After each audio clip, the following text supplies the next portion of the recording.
మళ్ళీ తను ముఖ్యమంత్రి అయిన తర్వాత నేను ఎమ్మెల్యే అయిన తర్వాత కూడా మీకు అందరికీ తెలుసు, ఇందిరమ్మ ఇండ్ల నిర్మాణం 5 లక్షల రూపాయలు పెట్టి ఇల్లు కట్టియడం, అదేవిధంగా ఇంట్లో ఉండే వారికి భోజనం చేయడానికి సోనా మసూరి బియ్యం ఇవ్వడం, ఒక్కొక్క ఇంటికి ఇంట్లో ఉన్న సభ్యుల ప్రకారం వాళ్ళకు సోనా మసూరి బియ్యం ఇవ్వడం, అదే కాకుండా ఇంటికి కరెంటు ఉచితంగా ఇవ్వడం, ఆ ఇంట్లో ఉండే మహిళలకు వడ్డీలేని రుణం కింద వాళ్లకు రుణాలు మంజూరు చేసి ఇల్లు కట్టుకోలేని వ్యక్తులు ఎవరైనా ఉంటే ఇల్లు కట్టుకోవడానికి కూడా 5 లక్షలు ఉచితంగా ఇస్తూ 1 లక్ష రూపాయలు వాళ్లకు అడ్వాన్స్ గా ఇల్లు కన్స్ట్రక్షన్ చేయడానికి ప్రభుత్వం తరఫున మహిళా సంఘ సభ్యులకు, ఎందుకంటే ఇవన్నీ మహిళల పేరు మీదే ఇల్లు ఇచ్చే కార్యక్రమం కొనసాగుతుంది కాబట్టి మహిళా సంఘ సభ్యులకు 1 లక్ష రూపాయలు అడ్వాన్స్ కూడా ఇల్లు కట్టడానికి ఇవ్వడం జరుగుతుందన్న విషయాన్ని తెలియజేస్తూ, అది కూడా కట్టడానికి ఇబ్బంది అయితే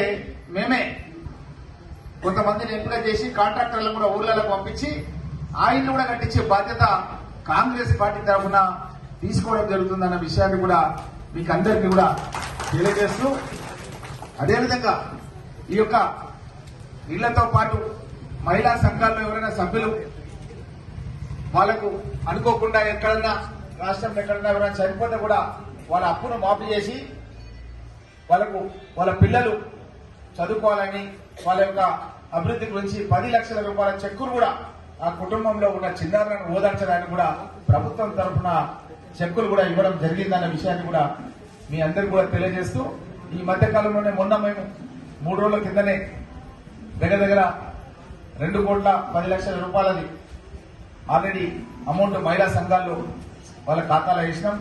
మళ్ళా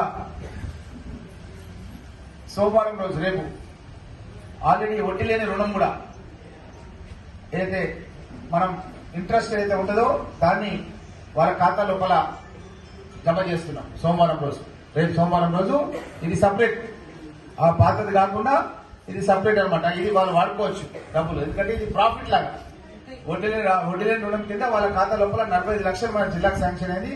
మన పరిగి నియోజకవర్గం కూడా ఒక 10 లక్షల రూపాయల వరకు ఇది కేవలం ఇది లాభం లాగా, ప్రాఫిట్ లాగా అనమాట. ఇది సంఘ సభ్యురాల యొక్క ఖాతా లోపల సంఘాలకు ఇవ్వడం జరుగుతుందన్న విషయాన్ని కూడా తెలియజేస్తూ, ఇదే కాకుండా మన మహిళలతో పాటు వాళ్ళ కుటుంబ సభ్యులు రైతులు ఎక్కువ మంది ఉంటారు కాబట్టి 2 లక్షల రూపాయల వరకు రైతులకు రుణమాఫీ చేయడం జరిగింది. దగ్గర 300 కోట్ల రూపాయలు మనం మన పరిగి నియోజకవర్గానికి రుణమాఫీ చేయడం జరిగింది. రాష్ట్ర వ్యాప్తంగా దగ్గర 20,000 కోట్ల రూపాయలు రుణమాఫీ చేయడం జరిగింది. ఇదే కాకుండా రైతు భరోసా కింద కూడా ఎకరానికి 12,000 చొప్పున ఎన్ని ఎకరాలు ఉంటే అన్ని ఎకరాలకు రైతు భరోసా కింద కూడా డబ్బులు 3 సార్లు ఇప్పటి వరకు వేయడం జరిగింది. మరొకసారి కూడా తొందరలోనే ఈ యొక్క డబ్బులు ఖాతా లోపల వేయబోతున్నామన్న విషయాన్ని కూడా అందరికీ కూడా తెలియజేస్తూ, మీకందరికి తెలుసు మన పరిగి పట్టణం రూపురేఖలు మారిపోతున్నాయి. పరిగి ఎట్లుండే ఇంతకుముందు ఇప్పుడు ఏ విధంగా అయింది అన్నదాన్ని ఒకసారి చూసుకుంటే ఇక్కడనే మీరు గమనిస్తున్నారు. మన అందరి గ్రామాలు పక్కపక్కనే ఉంటాయి కాబట్టి మన పరిగి నుంచి మనం వికారాబాద్ కలెక్టర్ కార్యాలయం పోవాలన్నా, వికారాబాద్ పోవాలన్నా, అనంతగిరి గుట్ట పోవాలన్నా మనం జిల్లా కేంద్రం 4 లైన్ల రహదారి పనులు శరవేగంగా జరుగుతున్నాయి. మీరు గమనించారు. నేనే జేసీబీ ఎక్కి జేసీబీ కూడా నడిపించి అందరికీ అవగాహన తెలియాలని కూడా ఆ యొక్క కార్యక్రమాలు ప్రారంభించడం జరిగింది.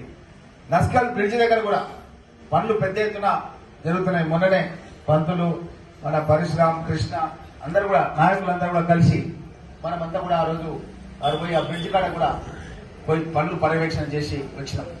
ఇదే కాకుండా పరిధి నుంచి మనం సయ్యద్ మల్కాపూర్ కూడా నస్కర్ ఎట్లయితే వచ్చిందో సయ్యద్ మల్కాపూర్ కూడా మనకి వచ్చింది ఇప్పుడు మున్సిపాలిటీ పెట్ల.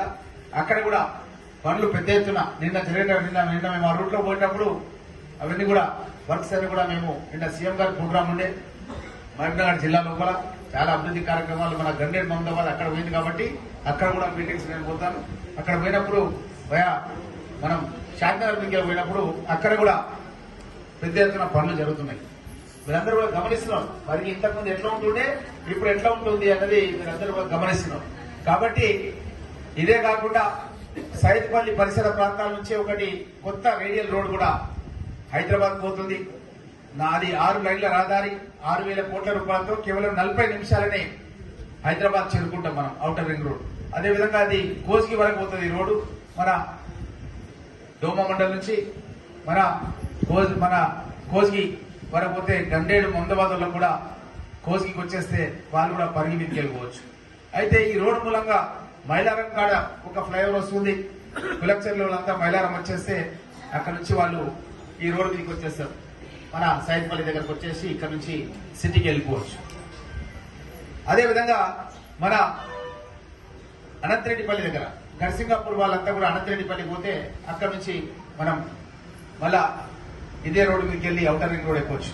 ఈ విధంగా మన ప్రాంతం లోపల ఇన్ని అభివృద్ధి కార్యక్రమాలు జరుగుతూ ఒక రైల్వే లైన్ కూడా మనకు శాంక్షన్ అయింది.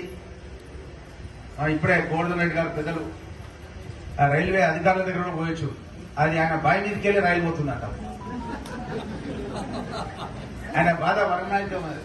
కమ్సకం ఆ బావి పోతున్నది. అది వెనకటి నుంచి మా తాతల నాయనల నుంచి ఆ బావి మీద వ్యవసాయం చేస్తున్నాము, ఏం చేయాలి ఇప్పుడు అని చెప్పి ఆయన రైల్వే వాళ్ళ దగ్గర పోయొచ్చు. కానీ వాళ్ళు ఏమన్నారంటే అది రైలు ఆయన పల్టీ పడిపోతుంది తిప్పమంటే అది చేంజ్ చేయడానికి రాదు, ఎందుకంటే అది చక్కగా మేము చూసి సెట్ చేసినాం, రైలు చక్కగా వెళ్ళిపోతుంది అని చెప్పారు. పోయొచ్చు రైలు కూడా వస్తుంది. ఎందుకంటే మా పరిగిలో ఉన్నటువంటి మహిళా సోదరి మళ్ళకి నాకు కోరిక ఉందంటే ఒక రైలు ఎక్కియాలి. గతంలో ఉన్న వాళ్ళు రైలు అన్నారు రామ్మోహన్ రెడ్డి ఎక్కడ అని చెప్పారు. అందుకొచ్చి నాకు ఏముందంటే ఆ రైలు ఎక్కిపిస్తే బాగుంటది. ఆ రైళ్లలో కూడా అధునాతనమైనటువంటి ట్రైన్స్ వస్తున్నాయి. మీరు చూసారు, నేను నిన్ననే ఈరోజు పేపర్లో చూసినా చాలా లేటెస్ట్ బుల్లెట్ ట్రైన్స్ వస్తున్నాయి.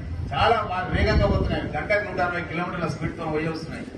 అట్లాంటి రైలు వస్తే 40 నిమిషాలు మనం సికింద్రాబాద్ రైల్వే స్టేషన్ కానీ బేగంపేట కానీ ఎక్కడంటే అక్కడ వెళ్ళిపోవచ్చు. ఖైరతాబాద్ కానీ ఎక్కడంటే అక్కడ వెళ్ళిపోవచ్చు. ఈ విధంగా మన నియోజకవర్గంలో పూడూరులో కూడా ఒక నేవీ ప్రాజెక్ట్ కూడా 3,000 కోట్లతో 3,000 మందికి ఉద్యోగాలు ఇస్తూ 3,000 ఎకరాల మిలిటరీకి సంబంధించినటువంటి నేవీ ప్రాజెక్ట్ కూడా అక్కడ నిర్మాణం అవుతుంది. అక్కడ ఒక స్కూల్ కూడా నిర్మాణం అవుతుంది.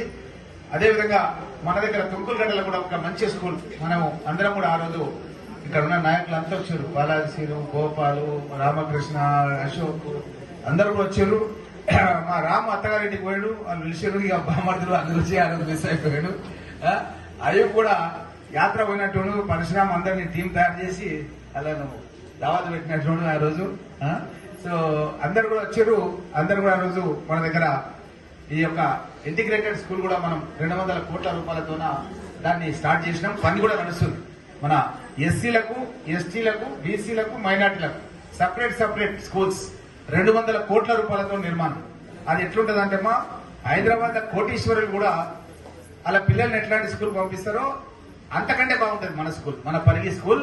అయితే ఇది పేదవాళ్లకు ఉచితంగా ఇస్తాం స్వీట్. దీనిలో ఎలాంటి ఫీజు ఉండదమ్మా. మన పరిగిలోనే